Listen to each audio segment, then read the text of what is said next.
और पुष्पबेन भी नहीं थे। इतने लोग बैठे थे, तो मैंने बस ऐसे ही मुझे याद आ गया कि सुबह में उठकर कभी भूलना नहीं चाहिए, माँ सरस्वती को रोज याद करना चाहिए।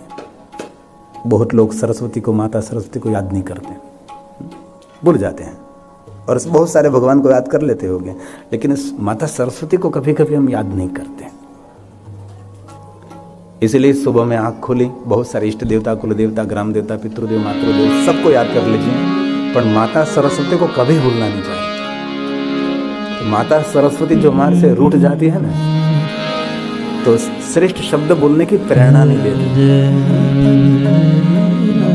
इसलिए सभी देवता रूठे तो रूठने दीजिए, लेकिन माता सरस्वती के हमारे से कभी रूठने नहीं चाहिए।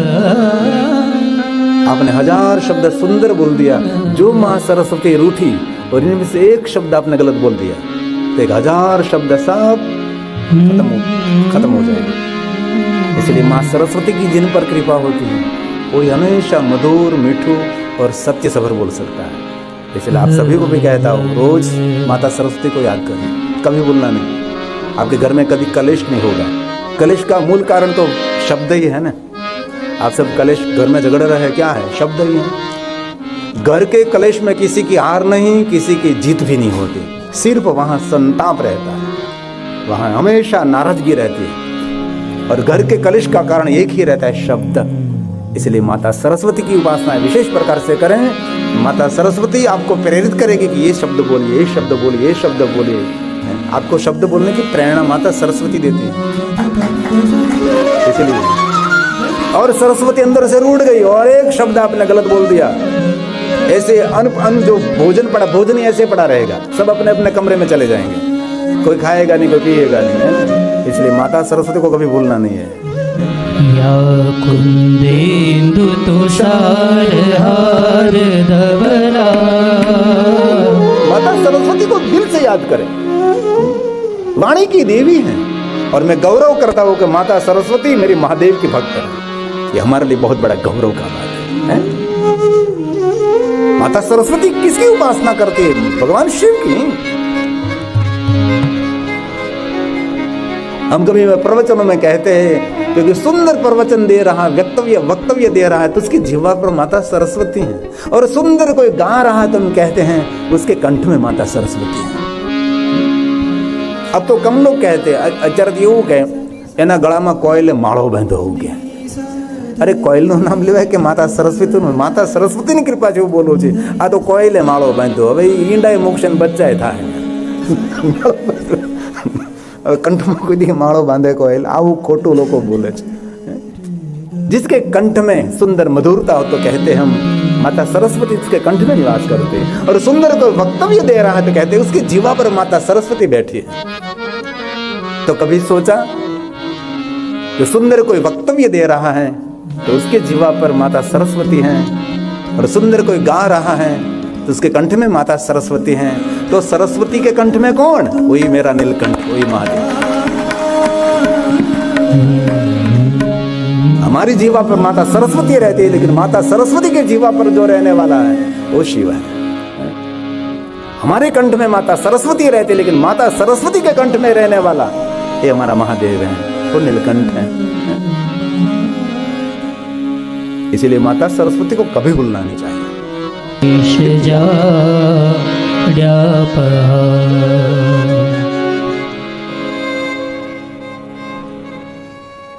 तो नारद जी की बहुत बड़ी तपस्या का वर्णन है। इतना तप किया नारद ने, पूरे देवलोक, ऋषि लोग सब नारद जी की जय जयकार करने लगे। चारों तरफ प्रशंसा प्रशंसा प्रशंसा। अबे नारद जी की इतनी बड़ी प्रशंसा होने लगी तो देवताओं का राजा इंद्र को थोड़ी सी गलबली होने लगी कि मेरी जय जयकार होनी चाहिए और किसी की होनी नहीं चाहिए। મને પણ ઘણી વાર અનુભવ છે, કોઈ એવા ધુરંધર માણસો કથાનું આયોજન કરે તો બીજા નામે ન લેવા દે, મને બોલે અમારું જ નામ આવવું જોઈએ, બીજાનું નામ નહીં આવવું જોઈએ। મને અનુભવ છે, અને અમારા જજમાન અલગ અલગ પ્રકારના હોય, બસ એમનું જ નામ લેવું ને એમની પ્રશ્ન કરે। ઇન્દ્રને ગમ્યું નહીં કે આ નારદનો જય જયકાર મારો જ થવો જોઈએ, કારણ કે હું દેવતાઓનો રાજા છું। તો ઇન્દ્રને થોડીક તકલીફ થઈ। તો ઇન્દ્રે પોતાના મિત્ર કામદેવને કહ્યું, જાઓ નારદના તપમાં વિક્ષેપ કરો। કામદેવ ગયો તો સહી, પણ નારદજી પર કોઈ પ્રભાવ ન પડ્યો. પ્રભાવ ન પડ્યો તો એનું કારણ કયું? કામદેવને યાદ આવ્યું કે આ ધરતી પર બેસીને શંકર ભગવાનને તપ કર્યું છે, અને મહાદેવે વચન આપ્યું છે આ પૃથ્વીને કે આ ધરતી પર કોઈ બેસીને, આ સ્થાન પર બેસીને કોઈ તપ કરશે એના પર કામનો પ્રભાવ નહીં પડે. તેથી ભૂમિનો મહિમા હતો, નારદનો નહીં. પણ નારદજી વાતને સમજી ન શક્યા. કામદેવ પરાજિત થયા એટલે નારદજીનો મહિમા ઓર વધી ગયો. અને નારદજી સમાધિમાંથી જાગે છે એની કથાથી તમે પરિચિત છો. જય જયકાર સાંભળવાથી નારદજીના હૃદયમાં પડેલું અહંકારનું બીજ અંકુરિત થયું, કોટો ફૂટ્યો કે મારા જેવું તપ કોણ કરી શકે. અને ઋષિ મુનિઓ દેવતાઓ કહેવા લાગ્યા, કહીશ તમે શિવ સમાન થઈ આવે, તમે શિવ જેવું તપ કર્યું છે. એટલે શિવજીને જ કહેવા જાય છે મેં તમારા જેવું તપ કર્યું છે. અને ભગવાન શંકરજીએ નારદને સમજાવવાનો પ્રયાસ કર્યો છે કે નારદજી, તપ, સાધના, અનુષ્ઠાન, ઉપાસના, પુण्य कर्मना गाना न गवाए. गोप्यम गोप्यम सर्वथाई. जो आप जब तब साधन, अनुष्ठान, उपासना, सत्कर्म, सत्कार्य कर रहे हैं, दूसरों को कभी बताने का नहीं चाहिए. नारद जी आप मौन हो जाइए. मौन रहने के लिए भगवान शंकर जी ने नारद जी को कहा, लेकिन अहंकार किसी को मौन रहने नहीं देता. अभिमानी नारद भगवान श्री हरि के पास गए हैं. हरि ने समझ लिया नारद जी को, नारद जी अभिमानी है. इसलिए नारद के स्वभाव को देखकर स्वयं श्री हरि भगवान विष्णु नारद जी की प्रशंसा करने लगे. और विष्णु के मुख से प्रशंसा सुनकर नारदो गर्वित हो मुने. एक तो अभिमान का बीज अंकुरित हुआ था, इसमें विष्णु भगवान ने प्रशंसा की, और गौरव बढ़ने लगा, और अहंकार करने लगे. एक तो बीज अंकुरित થયું તો એમાં પાણી પાયું એટલે પછી ઝાડવું થયું મોટું, ને પછી એને ફળ આવશે પડતીના ફળ આવશે. અહંકારના ઝાડને ફળ કેવા આવે? પડતીના ફળ આવે, ચડતીના ફળ ના આવે. હે ને? પણ એક વાત બહુ સમજવા જેવી શિવ મહાપડ ગ્રંથની અંદર કે નારદજીનું અભિમાન જોઈને ભગવાન વિષ્ણુ મહાદેવને યાદ કરવા લાગે છે કે ભગવાન આપકી લીલા તો अपरंपार है. ऐसे परम तपस्वी नारद आज अभिमान, अहंकार. भगवान महादेव आप मेरे इष्ट हैं, अभिमान से मेरी रक्षा करो भगवान. जो मेरे पास कोई सामर्थ्य है भगवान महादेव आपने दिया है. नारद जी का अभिमान देखकर अपने स्वयं को संभालने लगे. कौन? श्री हरि. भगवान विष्णु जी महादेव को कहने लगे मुझे कभी अभिमान नहीं आना चाहिए, आपकी माया से मेरी रक्षा करो. ये श्लोक विष्णु भगवान ने गाया है. कब गाया? तो कि नारद जी का अभिमान देखकर गाया. दूसरों की गलती को देखकर अपनी गलती सुधार लेना वो बुद्धिमता है. और मैंने कभी गलती की ही नहीं, वो मंद बुद्धि है. हर व्यक्ति के जीवन में कहीं न कहीं भूल तो है ही, कहीं न कहीं गलती तो हमने की. કોઈની ભૂલ શોધવામાં ભેજવું જોઈએ, પણ આપણી ભૂલને સ્વીકારવામાં કલેજું જોઈએ કે મેં ભૂલ કરી છે ભાઈ, મારથી થઈ ગઈ છે, મને ક્ષમા કરો. बात पूरी થઈ ગઈ. भगवान विष्णु ने नारद जी का अभिमान देखा और श्री हरि विष्णु जी शिव जी को याद करने लगे. देव देव महादेव. भगवान श्री हरि बोलते हैं क्योंकि भगवान शिव देव तो है ही, लेकिन देवों के देव, इसलिए कितने सुंदर शब्दों के प्रयोग किए भगवान विष्णु ने. देव देव महादेव.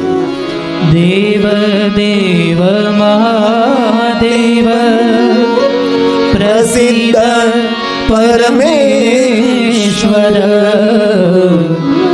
धन्यस्तवं शिव धन्याते. हे महादेव, माया सर्व विमोहित, माया सर्व विमोहित. आपकी माया किसी को नहीं छोड़ती. भगवान शिव की माया का नाम है शांभवी माया. अनुभूति हो सकती है लेकिन आंख के द्वारा देख नहीं पाते, उसका नाम है शांभवी माया. और शिव जी की एक विद्या का नाम है शांभवी विद्या. एक क्रिया विद्या, मंत्री विद्या और एक है शांभवी विद्या. पहले के समय में सदगुरु अपने शिष्य को शांभवी विद्या का दान करते थे. अपनी दृष्टि मात्र से अपने शिष्य को सभी विद्या देते थे. शिष्य को पढ़ना नहीं पड़ता था, बहुत सारी पुस्तक नहीं पढ़ना पड़ता, कुछ भी नहीं, कोई श्लोक भी पढ़ना नहीं पड़ता था.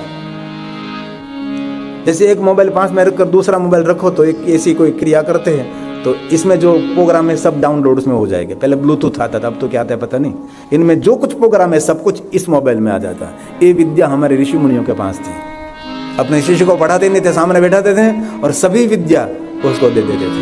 उसको कहते हैं संभवी विद्या। अभी कलयुग में संभव नहीं है। कलयुग में ऐसा कोई प्रयोग कर रहा है तो ये सक्सेस ये नहीं है, सफल नहीं है। लेकिन कलयुग में ऐसी बातों में नहीं पड़ना है आपको। कलयुग में ऐसी कोई बात कर रहा है कि मैं तुझे शांभवी विद्या प्रदान करूं, हो ही नहीं सकता। ये झूठ है। तो ऐसे कोई पहुंचे हुए संत यहाँ आपको मिलने वाला है, ऐसा कभी संभव ही नहीं है सर्वथा, अभी नहीं हो सकता। ये पहले की हमारी एक विद्या थी, शांभवी विद्या। और भगवान स्वयं शिव जी ने शांभवी विद्या उपमन्यु को दी थी और उपमन्यु ऋषि ने शांभवी विद्या भगवान द्वारकाधीश कृष्ण को दी थी। ये पूरी कथा शिव महापुराण अंतर्गत है। इसलिए भगवान श्री हरि विष्णु जी ने कहा, भगवान आपकी माया का नाम भी शांभवी माया है, उससे मेरी रक्षा करो भगवान। और नारद जी की बहुत प्रशंसा की और नारद जी फूलते फूलते गए और ये कथा से परिचित हैं आप सभी। माया निर्मित नगर में गए, शीलनिधि राजा को मिले। शीलनिधि की पुत्री विश्व मोहिनी पूरे विश्व को मोहित कर सकती है, लेकिन शीलनिधि को नहीं। पिता का नाम क्या है? शीलनिधि। तो भगवान की माया किसको भ्रमित नहीं कर सकती? जो शीलनिधि है, शील का निधि जिनके पास है। इसलिए माता गंगा सती कहते हैं ना, शीलवंत साधु ने वारंवार नमी, एक बार नहीं, वारंवार वारंवार वारंवार, क्योंकि उसके पिता का नाम शीलवंत। ए नारद जी विश्व मोहिनी के साथ विवाह करने का विचार करते हैं। देख लिया दीर्घ दृष्टि से, दिव्य दृष्टि से कि विष्णु जैसा रूप होना चाहिए। विष्णु के पास है, रूप मांग लिया, स्वरूप नहीं मांगा, सिर्फ बाह्य देखो। क्योंकि निजता एक मौलिकता है ना। दूसरों के जैसा आप दिखाने का प्रयास करते हैं, लेकिन दूसरे जैसा सद्गुण आप में नहीं आ सकते। दूसरों की हम कॉपी कर सकते हैं, लेकिन उनके जैसा संपूर्ण कोई बन नहीं सकता। और पूरे विश्व में भगवान एक व्यक्ति को एक ही बनाते, उनके जैसा दूसरा कोई नहीं बनाता, कभी नहीं बनाता। ईश्वर की एक अद्भुत रचना है जो सृष्टि खंड है शिव महापुराण ग्रंथ के अंदर। इसमें सृष्टि का वर्णन है। एक भी वृक्ष का पत्ता भी एक समान, एक सरखा नहीं। सबके अंगूठे के निशाने भी एक सरखे नहीं होते हैं। शिक्षण ने हमने साइंस तक पहुंचा दिया, लेकिन टेक्नोलॉजी ने फिर अंगूठे पर पहुंचा दिया। टेक्नोलॉजी ने अंगूठा ही करते हैं ना ऐसे, फिर अंगूठा ही आ गया ना। पहले अनपढ़ थे लोग अंगूठा ही मारते थे, अब बहुत शिक्षण थे, साइन करने लगे और ये टेक्नोलॉजी के संशोधन फिर अंगूठा आ गया। और आपके देश में तो ऐसे करते हैं, ले तो जा। हमारे गुजरात में आवे कोई क्या झोलो आम डंडो लઈને આવે બહાર નીકળતો એમાં પોરબંદરમાં તો ભૂલથી કોઈ નામ ન કરે। આપણે પોરબંદર આ તો આમ ગાડી વાળો હોય તો આમ કરે તો ખુશ થાય, બોલો જો આપણે અહીંયા તો ગુજરાતમાં તો ભાંગી નાખે કોક। और नारद जी स्वयं नाराज हुए। भगवान महादेव के गणों ने नारद जी को परिचय दिया। नारद जी तल्ली पशु, आप जरा सरोवर में देखें। नारद जी ने देख लिया तो पूरा शरीर विष्णु जैसा लग रहा है, लेकिन चेहरा बंदर जैसा लग रहा है। हम कहिए तो अभिमानी मानसो वांदरा जेवा लागे। तेना उछल कूद बो है ने, तेना उपद्रव बो है अभिमानी मानसो। एक गुलाटे बो मारता हो, अभिमानी मानसोથી दूर રહેવું અહંકારી લોકો। એટલે શિવગણો વળી ઓળખાણ આપી કે નારદજી જરા જુઓ, તમે આમ તમારું મુખ જરા જુઓ। નારદજી વળી જોયું તો વાંદર જેવું મુખ, તો નારદજીને ક્રોધ આવ્યો એટલે શિવગણોને શ્રાપ આપી દીધો કે અમે રાક્ષસ થશું। ક્રોધ કરતા કરતા નારદજી વિષ્ણુ ભગવાન પાસે પહોંચે છે અને વિષ્ણુ ભગવાનનો અનાદર કરે છે અને વિષ્ણુ ભગવાને પણ શ્રાપ આપે છે, નારણમાંથી નર રૂપ ધારણ કરશો, નારી વિયોગના દુઃખ ભોગવા પડશે ને તમને કોઈ મદદ નહીં કરે, મારું મુખ વાંદર જેવું બનાવ્યું એટલે વાંદરાઓ તમને મદદ કરશે। અને તે કારણથી ભગવાન વિષ્ણુનો એક અવતાર થાય છે, ભગવાન પ્રભુ શ્રી રામજી। અને શિવગણો ક્ષમા માગે છે નારદજી પાસે, એટલે નારદજી તેને વચન આપે છે કે તમે ભયંકર રાક્ષસ તો થશો, મહાન પ્રતાપી મહાન બળવાન રાક્ષસ થશો, તમને કોઈ જીતી ન શકે, દેવતાઓ પણ તમને આધીન થશે। શિવગણોએ કહ્યું કે નારદજી અમારું મંગલ અને કલ્યાણ કેવી રીતે થશે? ત્યારે નારદજી શિવગુણોને કહ્યું છે કે તમે રાક્ષસ જ્યારે થશો ત્યારે દુનિયાના બધા દુર્ગુણો તમારામાં રહેશે, પણ તમારામાં એક સદગુણ રહેશે, તમે મહાદેવની ભક્તિથી વંચિત નહીં થાવ. તમારા હૃદયમાં ભગવાન મહાદેવની ભક્તિ રહેશે. તેથી રાવણ અને કુંભકર્ણ બંને મહાદેવના ભક્ત છે. અને આ ભગવાન વિષ્ણુજી નારણમાંથી નર રૂપ ધારણ કરે, ભગવાન શ્રી રામ રૂપે પ્રગટ થશે અને ભગવાન શ્રી રામ દ્વારા તમારું કલ્યાણ થશે. મૃત્યુ થશે એમ નહીં, કલ્યાણ થશે. અને આ કથાથી ભગવાન રામજીની કથા શિવ મહાપડા ગ્રંથમાં સંક્ષિપ્તીકરણ, બહુ થોડી કથા, એ ભગવાન પ્રભુ રામની કથા છે. પણ રામજીની કથા આપણે નથી કહેવાની. રામ કથાને આપણે પ્રણામ કરી અને આપણે શિવ કથા તરફ પ્રયાણ કરવાનું છે.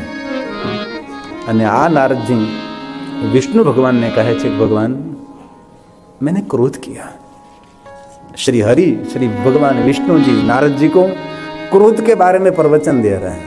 नारद जी क्रोध को चांडाल कहा है. क्रोध हमारा अहित कर सकता है, हमारे पुण्य का क्षय हो सकता है. इसलिए नारद जी कभी क्रोध नहीं करना चाहिए. क्रोधी को किसी की पहचान नहीं रहती. अत्यंत क्रोधी व्यक्ति आंख होते भी उसको अंधा समझना चाहिए.